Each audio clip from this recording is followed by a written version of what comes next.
How'd you end up in Texas then? Army. Dad ended up getting stationed in San Angelo. Goodfellow Air Force Base in San Angelo is where the military, the DoD, had the cryptology school, and he was an instructor. But the culture shock for me as a family and as a kid was we moved there from Berlin, Germany, Oh, from this geez. from this massive cosmopolitan town to this little town of 100,000 out in the sticks in West Okay. Texas.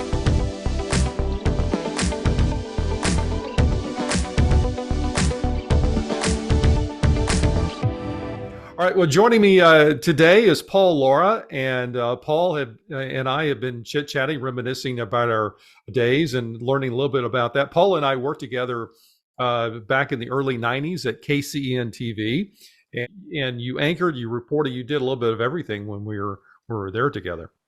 Right. Yeah. In the time I actually came on board as bureau chief in Temple, and then went to assignments, then news director, then the ratings took a hit, and the first person to go is news director. So they made me assistant news I wanted to director. talk to you about your photography business. Naturally, when we're all in TV, photography is kind of what we do. But I think over the years I've kind of watched what you've been doing with your portfolio, and that's what I wanted to kind of talk to you about. And I figure other folks might be interested in as well. So, tell me a little bit about your photography business. And It's been a side hustle for 15 plus years now, I guess.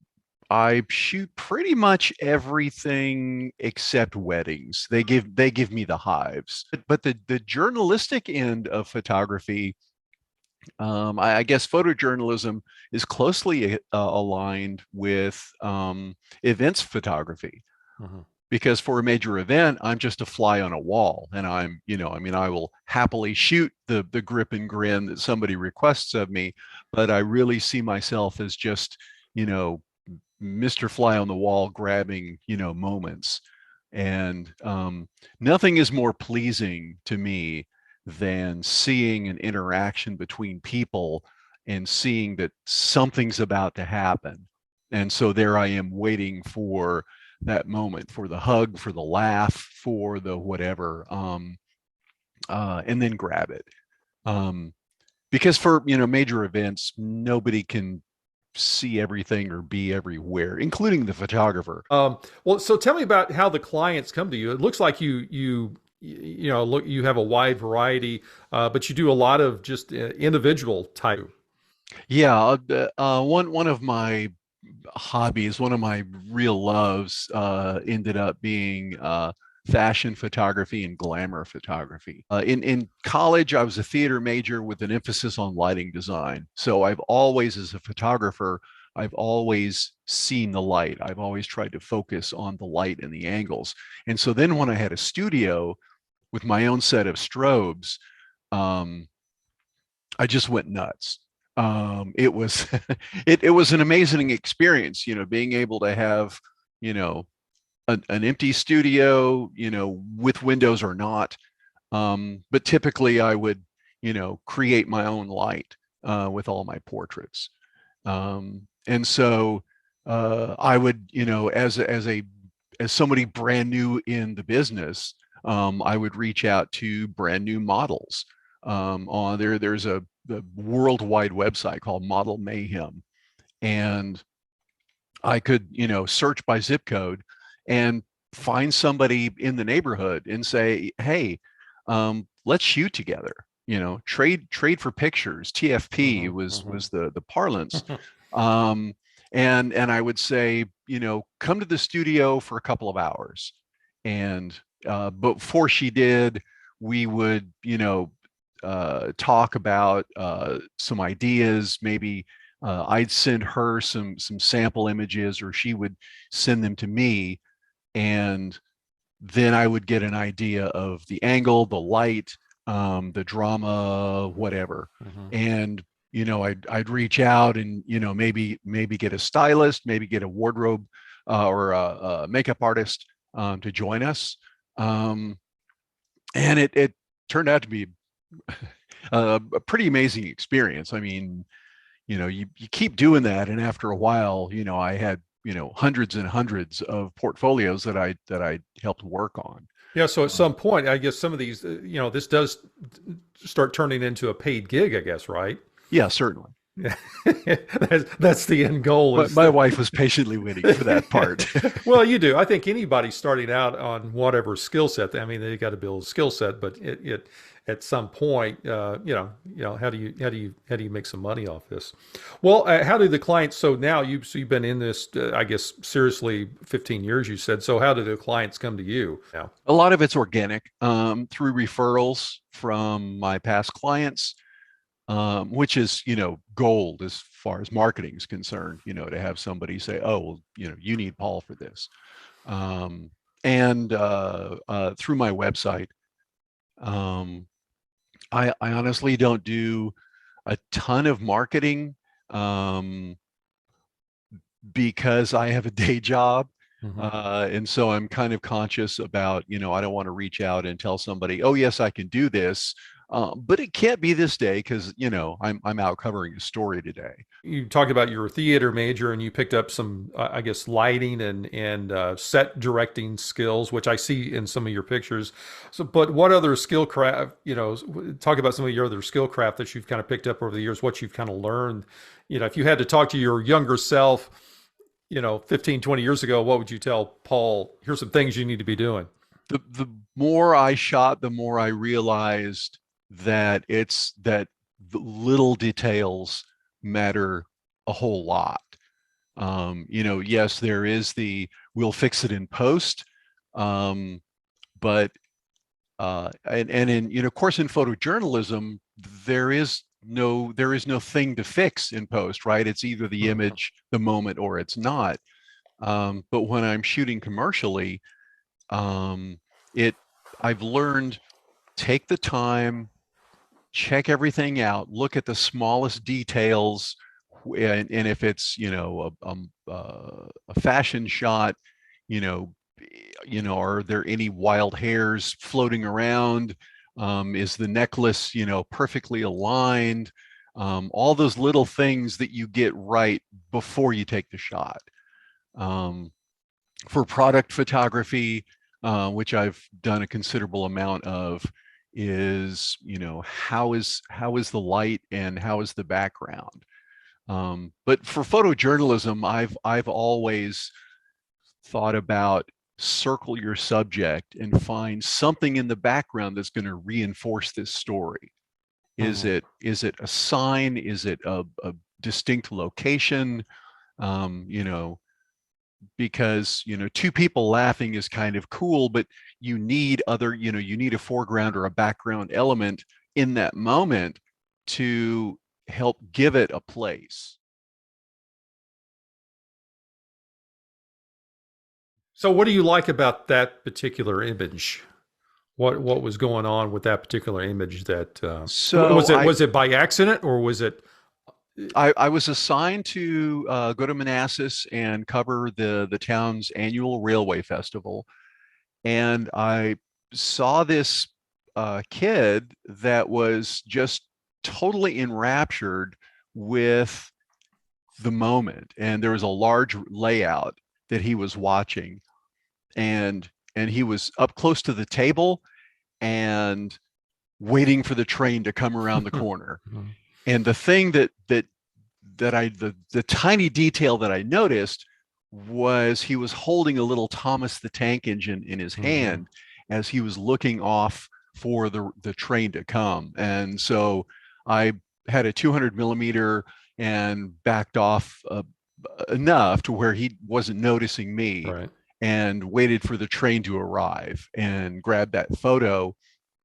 And that shot from last year won the Virginia Press Association second place photo. And that's one thing in this selfie world. And I've always been when I take pictures, I'm automatically into I turn into news mode, because everybody wants to pose for selfies, and I'm kind of like, stop posing, because posing isn't real. Does that make sense? I mean, it's like not really walks around doing, the selfie type thing. So whenever I do it, I always just say, just act natural, and it's always the more natural interaction shots that I just love, and those turn out to be the best type of images. I remember I took my oldest son and his then fiance, now wife, out, and we went out. There was this place called Garden of the Gods, and so we did the pose pictures, and then there was this moment that they were just sitting together. The sun was perfectly kind of lined, and I took a picture of that, and it was symbolic of, here's my son and his soon to be fiance, now wife, sitting on this cliff, and it was just kind of a natural moment. And so that's why I always try to if you've got a natural eye, you're talking about how this kid was kind of waiting for that moment. So having that eye and that gift to kind of watch that and identify that when it comes around, that's cool. So in post production, in news, I always have a saying, we make slot, not art, and so it's not, you gotta. We always have a deadline, so you do the best you can, you get out there. But as you talked about in commercial photography, it's a little bit different. So you're doing, you're actually taking the time to craft something. So I guess my question is, how much post production do you normally do? Do you do a lot of that yourself, or how does that normally work? I do almost all of it myself. If it's a pretty complex image, I may hire a retoucher to do it. The more I pay attention in the studio or on site, the less there is to do. And I learned an important lesson about retouching faces, in that I came to do family portraits for a good friend of mine, a coworker, and Kevin had a scar on his forehead, and I had the headshot, and without even thinking, grabbed the clone brush, grabbed my pen, and cloned it out. And so I brought the prints in for Kevin to approve, and he looked at his picture and said, "What did you do?" And it was at that moment I realized, oh my God, that scar is Kevin. That's part Mm-hmm. of what he sees every day. And I said, "I'm so sorry. I'll go back and fix that." Mm-hmm. And so now I've realized, when it comes to retouching, if it's a mole, if it's a scar, I will ask uh, the subject up front, do you want that photoshopped out or not? If it's a zit or a scratch, or acne or whatever, Mm-hmm. yeah, I'll make that go away. Um, but if it's a permanent feature of them, Mm-hmm. it's likely them. It's what they identify as themselves. So now I always ask about that. So let's talk about your gear. How much gear do you have? Are you a minimalistic, or do you just have a whole closet full of stuff? Um, I'm not a huge bigger, better, faster fan. Well, I am a fan, but my wallet always kind of tamps Right, down that right. desire. Sure. So I have um, two camera bodies, a Canon 7D, the original 7D, which is a small sensor. And then when I just started with the Fort Belvoir newspaper, I upgraded to the full size sensor with the Canon 5D.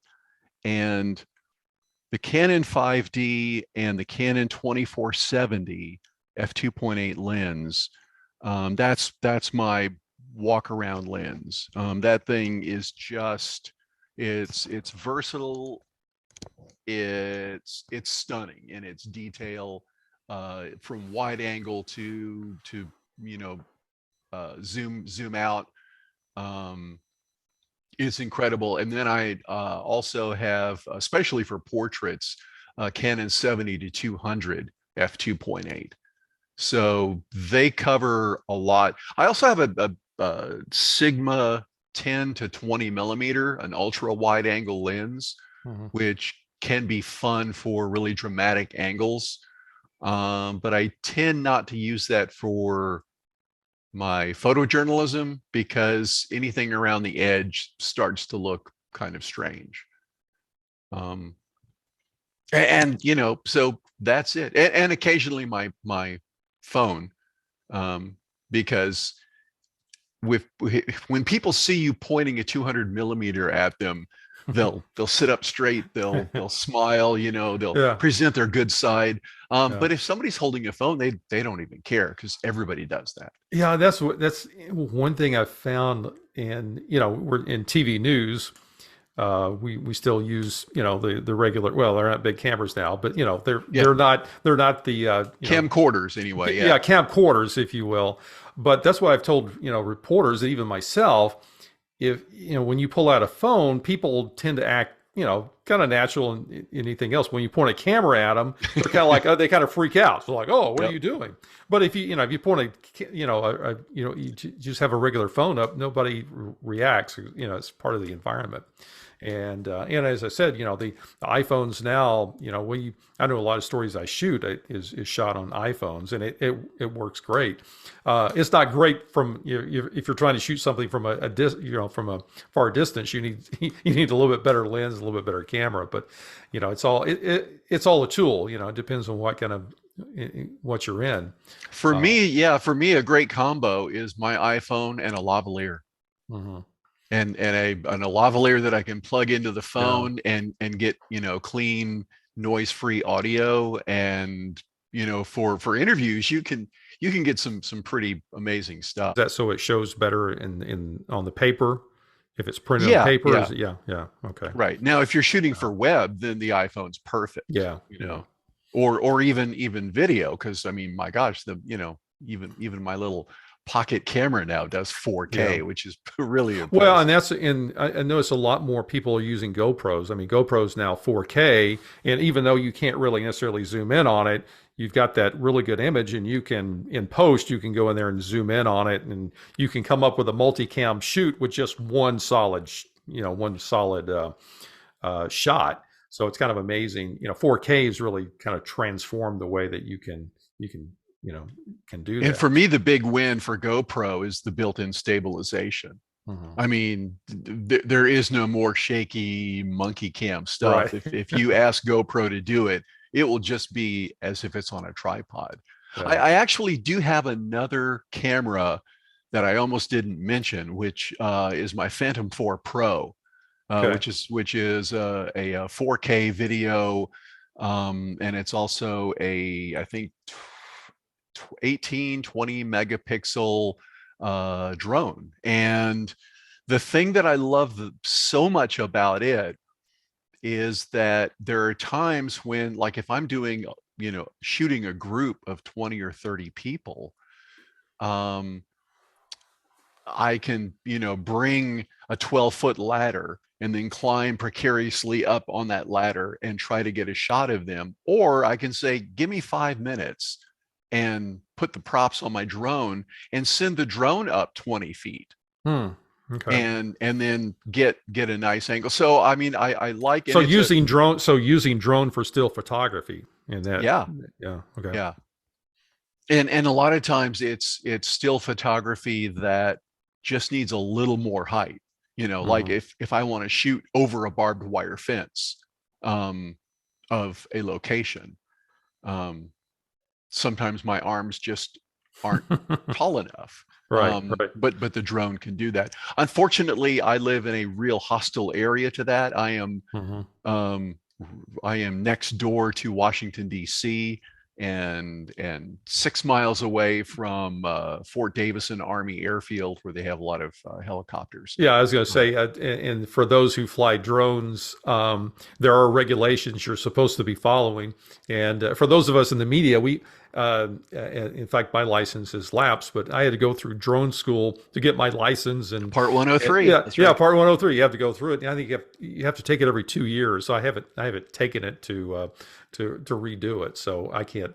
I can fly drones, but technically not supposed to.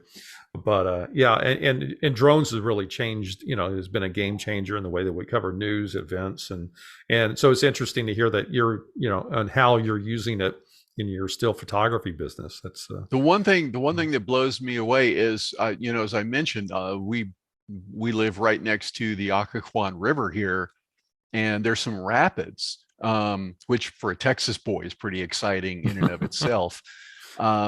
Yeah, I like to tell all my neighbors about how in Texas, if there's ever water in it at all in the year, it's a creek.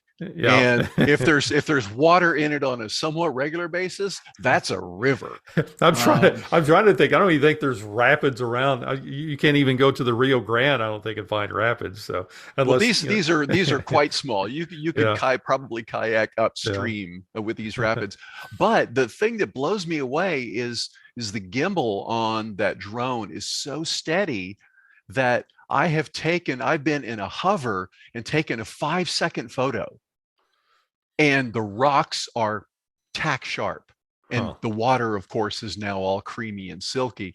And I'm Right. thinking, this is insane that this drone, and of course the thing that helps it is it's a 24 millimeter lens, so it's wide angle, Yeah. meaning less motion to be perceived. But the fact that I can like take a 5-second photo of anything from the air, it just blows me away. It's pretty wonderful. And the image is good enough. You can blow those things up and make big full size posters or do big Yep. murals and stuff with it as well. So there's kind of endless on that. All right. Well, Paul, it's good to visit with you about your photography business. All right. Well, Paul, it's good to talk to you. All right. Great to see you again, Mike.